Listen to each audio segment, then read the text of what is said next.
friends, I am Arpit and I am here with today's analysis. Today is 21st of February and we are going to discuss with two very important topics which are in news. The Raisina Dialogue. It is an annual conference hosted by the Observer Research Foundation, a think tank based in India, and the Ministry of External Affairs, Government of India.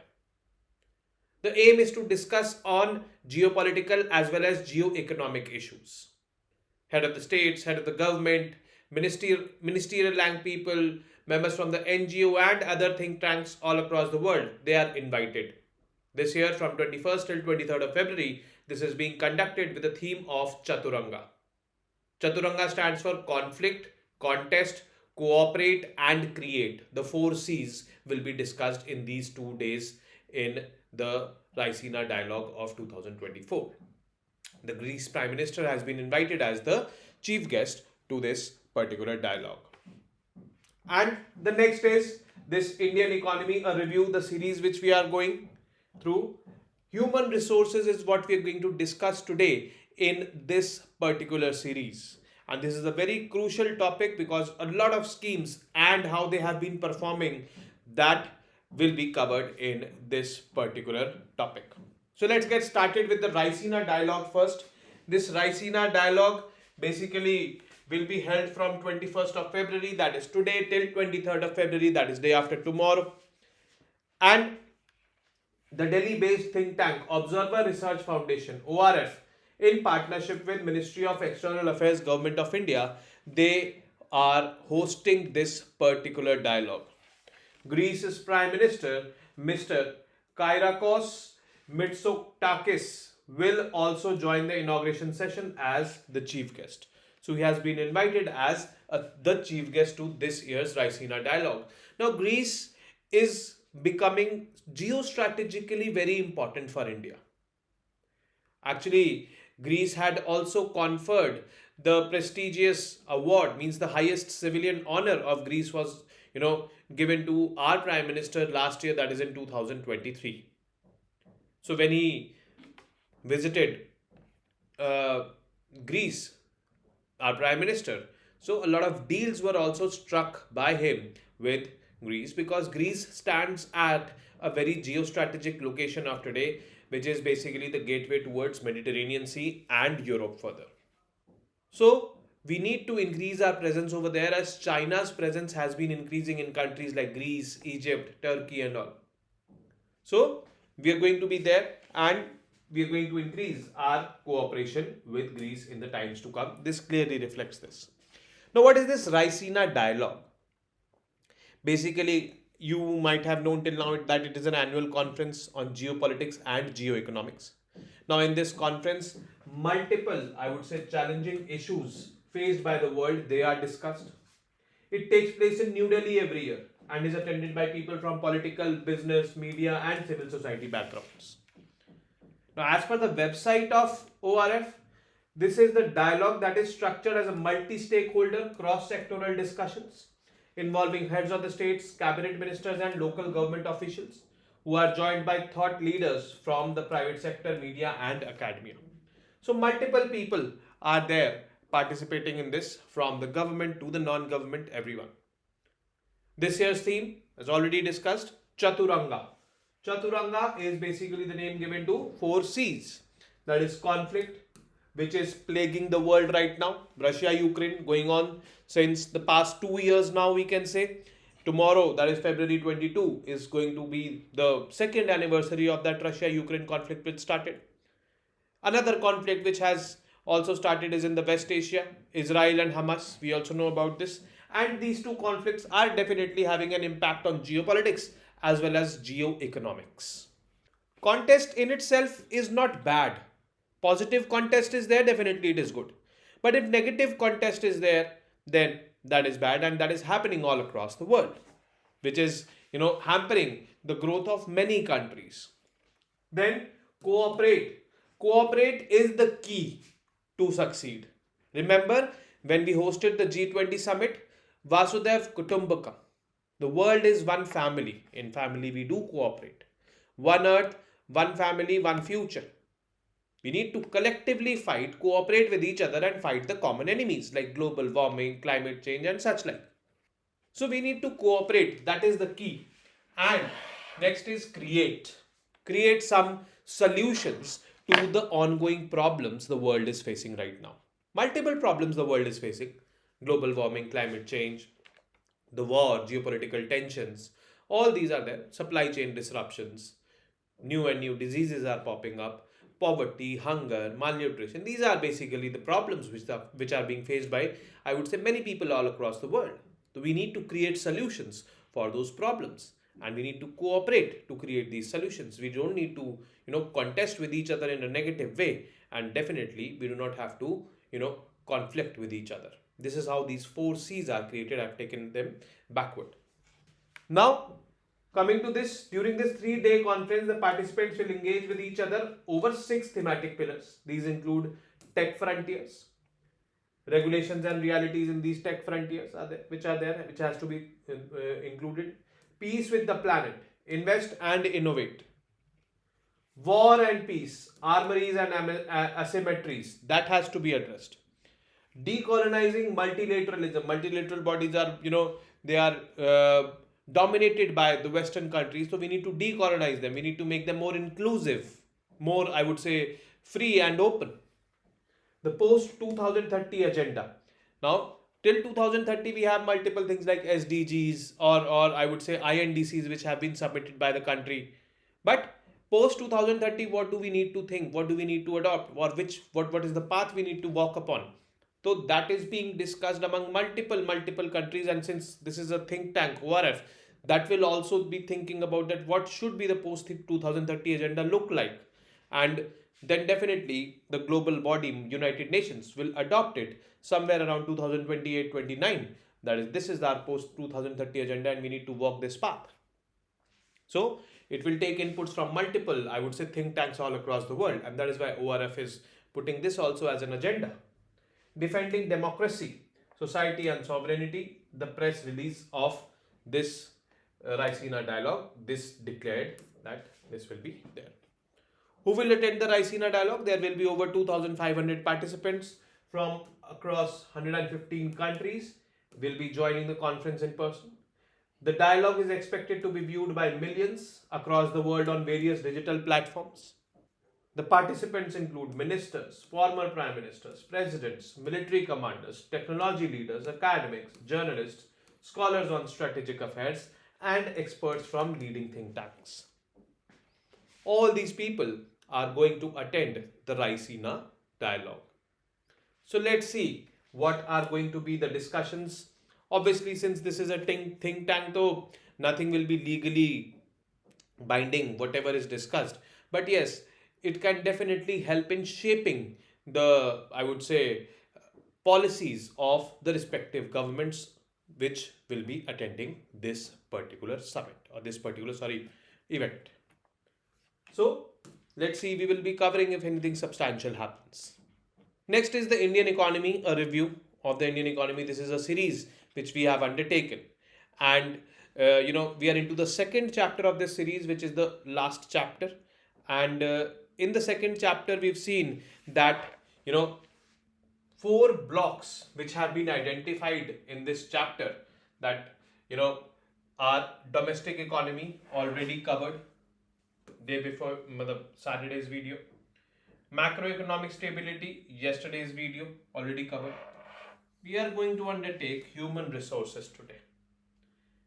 This particular aspect. Human resources are the people, how they are acting like resources for economic development, because it is the people who generate the demand, it is the people who produce. So people should be skillful to produce, people should be having money in their hands to generate demand. So human resources, how the humans are being used as resources for this particular growth, and what are the factors associated with humans, or what are the factors that are impacting human lives that have made humans in a better position to produce, means the skills have increased in them, and on the other hand in a better position to generate demand, means their incomes are rising. So those additional factors like education, healthcare and all which are associated with humans, we will also be covering those factors with respect to this. Because if a human is not healthy, if a human is not educated, he will not be able to produce or consume. That is the simple fact. So we need to look into all those fringe factors as well associated with human resources, and this is what we are going to do here. Now, the government has been focusing on human resources since very long, and we've seen a transformational shift in this particular domain since 2014. If you talk about skills, there are more number of people who are skillful in our country right now. If you talk about education, there are more number of educated people in our society right now. The literacy rates have definitely increased. In fact, the gross enrollment ratio for the girls is more than the boys at the primary level. More number of girls are doing graduation than the number of boys. This we have seen earlier as well. So if you talk about healthcare, because if a human is not healthy, that person will not be able to go to work. There will be loss of wages, loss of mandates. So healthcare statistics, they have improved with the introduction of Ayushman Bharat. The out-of-pocket expenditure of the people on healthcare has substantially reduced with the introduction of Ayushman Bharat and schemes such like. So how these schemes have been performing, how these factors which are related to, human resources, because humans, a healthy human, an educated human, a skilled human will be able to or will be a better resource for any country. So these factors, that is why we are studying over here in this chapter. So we need to understand first is the human resources linked factors. What are the factors which are linked to this? The rising productivity of social sector spending has been coupled with focus on universal access to basic amenities. So if a person has basic amenities like a good housing, a good house, healthcare, clean cooking, fuel, etc., then a person will be a more efficient resource. Schemes such as Ujjwala Yojana, PM Jan Arogya Yojana, PM Jal Jeevan Mission, PM Awas Yojana are all those things which have given these basic amenities to the people so that humans can be more productive, can be a more efficient human resource. These are linked. We need to link, obviously. Then the accessibility of affordable social security schemes. Social security is something which is lacking. Now, if I tell you a statistics that, social security is something in which a person is socially secure in times of crisis, the person will be able to meet the expenses like pension, it is there, or insurance, it is there. So insurance, like in times of emergency or in times of need, you have a health insurance, so that will be covered in that. The insurance will take care of your health expenses. If you are an old age person, then during your old age, when you are not earning, then the pension will take care of your expenses. That is what social security means. Social security is a common fact in organized sector. But how much workforce is in the organized sector? Only 9% of India's workforce is in the organized sector. Social security is basically very, very less in unorganized sector where maximum of the population is there, where maximum of the workforce is there. That is 91% of India's workforce is in the unorganized sector. So who will socially secure the workforce in unorganized sector? The government has taken the responsibility of doing that, and by launching various schemes like the Atal Pension Yojana, Pradhan Mantri Jeevan Jyoti Yojana, it is basically the life insurance, PM Suraksha Bima Yojana, accidental insurance it is. All these three were launched in 2015 and are success stories as of now. So these are there, then only humans will be a better resource for the country. Now the large scale push to infrastructure. If infrastructure is there, this is considered as another pathway to translate growth enablers into development with a sizable multiplier impact. If infrastructure like electricity availability or I would say roads, railway connectivity, then definitely it will help to I would say spur economic activity or increase the economic activity, which will definitely include people. People's skills will be at test. There will be more demand created by the people because people will be earning money, so they will be spending money. and that will definitely happen with this infrastructure in place. So these are the related factors or linked factors with with I would say human resources. Now, how has the new welfare approach performed? Because we are going with this umbrella approach. It is not like that we are focusing in silos. Even, if a house is being built under Pradhan Mantri Awas Yojana in any rural area, the government makes sure to attach it with the Pradhan Mantri Ujjwala Yojana, that in that new house there should be use of clean cooking fuel. The government attaches it with pipelines, Jal Jeevan Mission, which provides drinking water through the pipes. Government also makes sure that a person gets wage employment through MG Narega. Government also makes sure that that person gets skills training and all, so that overall life quality increases. That is actual development. That is why we are linking everything.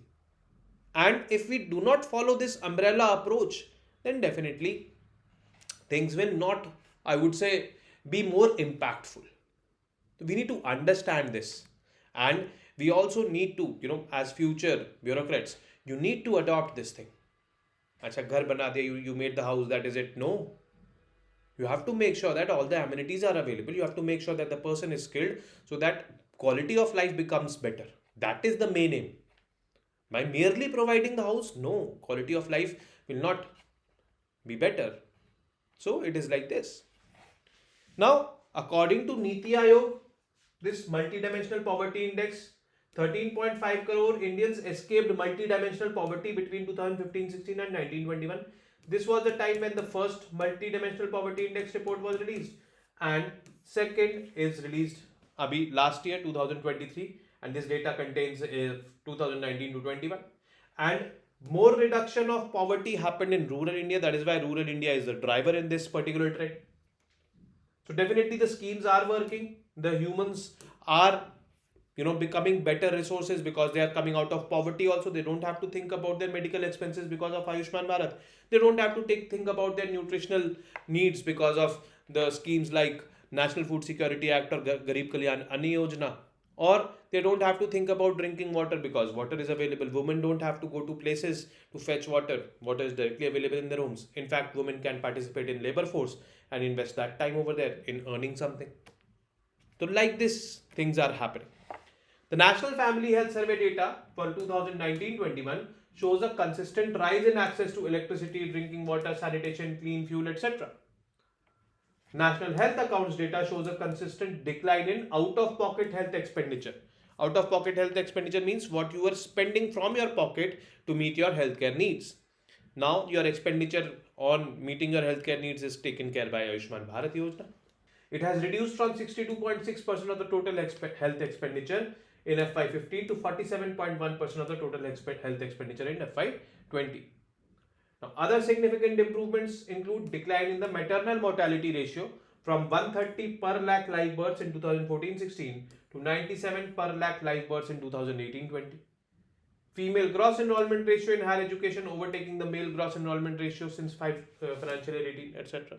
So these are the improvements or impacts of those welfare schemes or policies adopted by the government. Now we will see sector-wise achievements. Now healthcare sector achievement, basically 30.3 crore Ayushman Bharat cards created and 6.2 crore hospital admissions as of January 17, 2024. This data is. This is extremely latest data.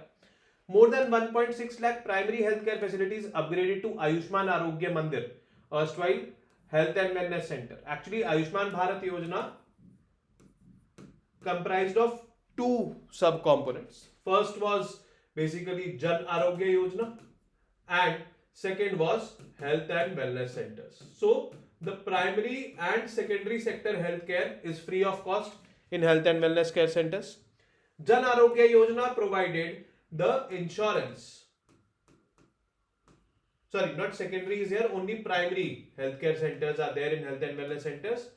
And in Jan Arogya Yojana, insurance was provided for secondary and tertiary. So primary, secondary, tertiary all were covered. Health and Wellness Centers now are known as Ayushman Arogya Mandir. They are providing primary healthcare free of cost. For secondary and tertiary, you get the insurance, 5 lakh rupees per household per year. You don't have to pay any premium for it. And even the private hospitals will be giving you this. More than 17.4 crore patients availed e-Sanjeevani OPD. E-Sanjeevani is basically telemedicine application where you can book an online appointment with a doctor on this application, and you can actually consult that doctor. Then Jan Aushadhi Kendras, 10,000 Jan Aushadhi Kendras. These Jan Aushadhi Kendras are providing generic medicines, means these are very cheap medicines. They have been established. Okay. 50 to 90% cheaper rates are there. Then 16% decline in TB incidents between 2015 and 2022 with 18% reduction in mortality. And 1 crore beneficiaries of Janani Suraksha Yojana in FY22. Janani Suraksha Yojana is for maternal health. Then when I talk about achievements in education, the National Education Policy, it was released in 2020. National Curriculum Framework for Foundational Stage, it was launched in 2022. Learning Teaching Material Jadui Pitara, which is basically the study material for the formative years of learning, that is nursery, LKG, UKG, first and second standard, the first 5 years, where book based learning is going away and experiential learning is coming into picture. So that is there. Parak, basically it is performance assessment review and analysis of knowledge for holistic development. It was launched in 2023 for setting norms and implementing activities related to students assessment. Then scheme for 14,500 schools, PM Shri schools, they will be named as. These will be state of the art government schools, obviously focusing on green development and all, but yes, children will be taught different things over here in these schools. The Nipun Bharat Mission for Universal Acquisition of Foundational Literacy and Numeracy by 2026-27. Expansion of digital learning through Swayam Prabha and MOOCs. 200 channels with more than 13,000 content produced for telecast in 31 languages. Achievement of Samagra Shiksha from 2018-19 to 2023-24 is 3062 schools upgraded as elementary, secondary and higher secondary level. 235 new residential schools and hostels opened. 97,364 schools strengthened, including additional classrooms. 1.2 lakh schools covered under ICT and digital initiatives. ICT stands for Information and Communication Technology. 8619 schools covered under vocational education, and 28,447 separate girls' toilets constructed in the schools, which are definitely an enabling factor for the girls to increase participation in education. Next, when we talk about skill development, so government has been running multiple schemes with respect to skill development, like for example PM Kaushal Vikas Yojana. Since 2015 it is running it. As of December 2023, 1.4 crore candidates have been trained under this. Skill India digital platform launched in September 2023, bringing all skill initiatives together in the digital domain. 26.9 lakh apprentices engaged under the National Apprenticeship Promotion Scheme as of 2023 September. Craftsman training scheme for 1.1 crore persons at ITI. Entrepreneurship training for 2 lakh beneficiaries. PM Vishwakarma scheme, it was launched in September 2023, announced by the Prime Minister in the Independence Day speech, to provide end-to-end support to artisans and craftspeople, including skilled upgradation, collateral-free concessional loans up to rupees 3 lakhs. All these will be available to the people. Then entrepreneurship, this is very important for job creation in any society. So here what we have done, 1,14,902 DPIIT recognized startups across 763 districts of the country as of October 31, 2023. 44.5 crore loans worth 26.1 lakh crore rupees were sanctioned under the Mudra Yojana. Under PM Swanidhi, this scheme was launched by the government for street vendors. 82.3 lakh loans were sanctioned to over 58 lakh street vendors all across the country, value 10,922.4 crores.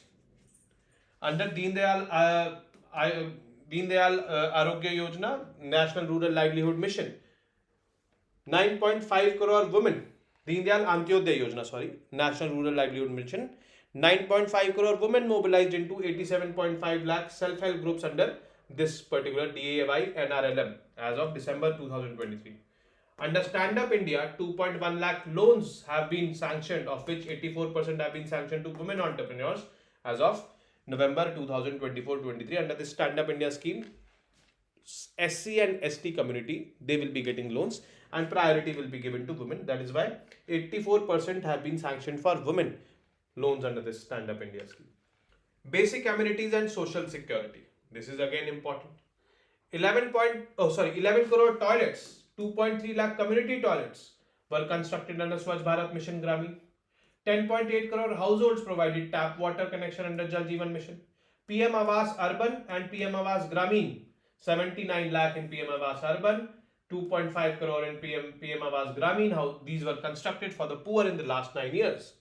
10 crore LPG connections provided under PM Ujjwala Yojana. It is actually 10.35. 10 lakh or 10 crore 35 lakh.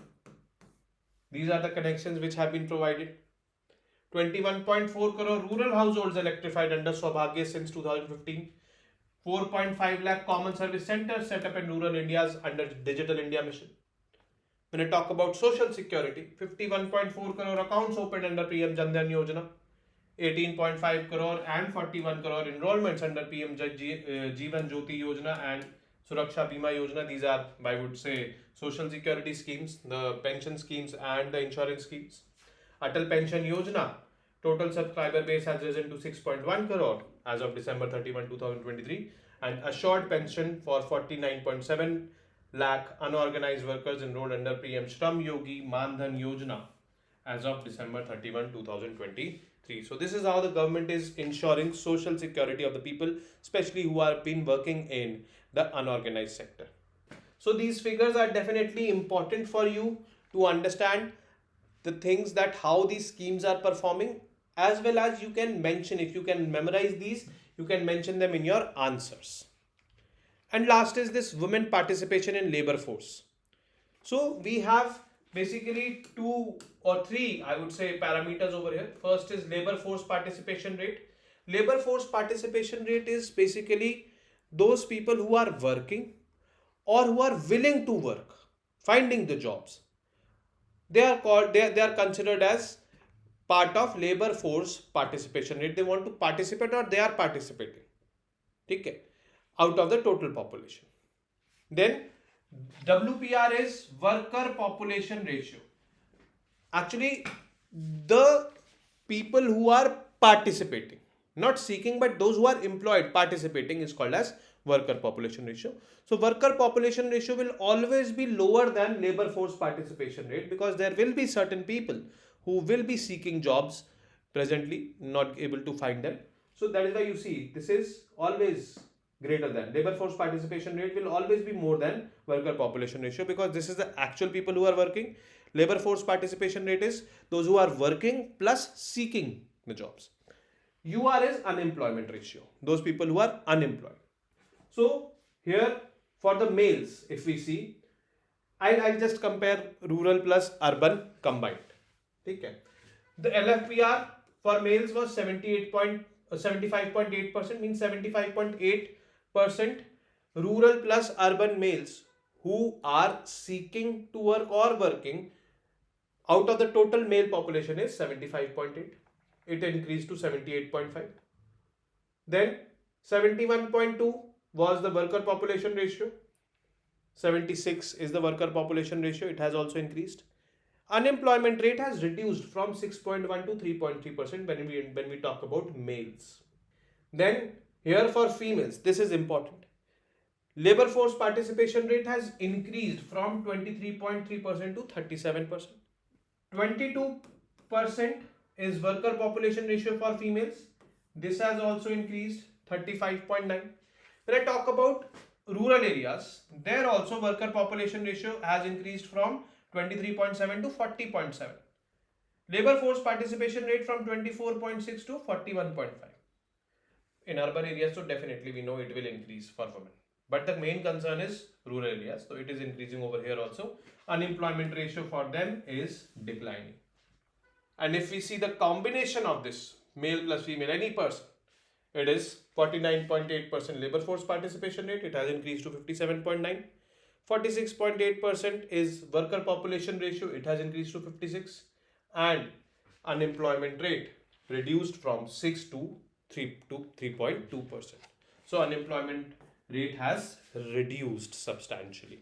This is what is there in this year's, I would say, precursor to economic survey, Indian Economy, a review published by Department of Economic Affairs. And these statistics, are they important? Yes, they are actually very important for you to understand.